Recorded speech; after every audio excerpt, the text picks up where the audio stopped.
ഇതൊരു സാധാരണ ചൂടല്ല. നമ്മെ വേട്ടയാടുന്നൊരു അപകടമാണ്. നമ്മുടെ ജീവൻ പോലും അപഹരിക്കാൻ കഴിയുന്നൊരു പ്രതിഭാസം, എൽ നിനോ. പസഫിക് സമുദ്രത്തിലെ വെള്ളം അസാധാരണമായി ചൂടാകുമ്പോൾ ലോകമെമ്പാടുമുള്ള കാലാവസ്ഥ മാറുന്നു. മഴ വരേണ്ട സമയത്ത് മഴയില്ല, ചൂട് മാത്രം. ഈ അവസ്ഥ ആരോഗ്യവാനായ ആളുകളെയും പോലും വീഴ്ത്തും. ദാഹം തോന്നുന്നതുവരെ കാത്തിരിക്കരുത്, അത് അപകടകരമാണ്. ഓരോ മണിക്കൂറിലും വെള്ളം കുടിക്കുക. കുട്ടികളും പ്രായമായവരും വെള്ളം കുടിക്കുന്നുണ്ടെന്ന് ഉറപ്പാക്കുക. രാവിലെ 11 മുതൽ ഉച്ചയ്ക്ക് 3 വരെ ഏറ്റവും അപകടകരമായ സമയം.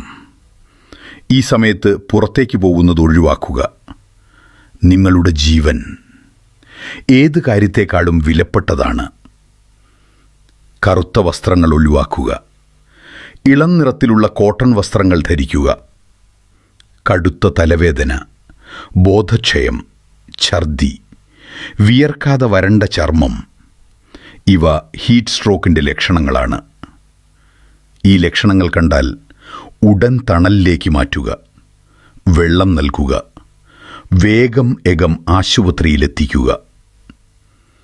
മൃഗങ്ങളെയും മറക്കരുത്. അവർക്കും ഈ ചൂട് സഹിക്കാനാവില്ല. നിങ്ങളുടെ വീട്ടിന് സമീപം അവർക്കായി വെള്ളം വയ്ക്കുക. തണൽ ഉറപ്പാക്കുക. ഈ സന്ദേശം ഇവിടെ അവസാനിക്കുന്നില്ല. ഇത് പങ്കിടേണ്ട ഒരു ഉത്തരവാദിത്വമാണ്. ഇന്ന് നിങ്ങളിത് ഷെയർ ചെയ്താൽ നാളെ ഒരാളുടെ ജീവൻ രക്ഷിക്കാം. ഓർക്കുക, നമ്മൾ ജാഗ്രത പാലിച്ചാൽ മാത്രം നമ്മൾ സുരക്ഷിതരാകും.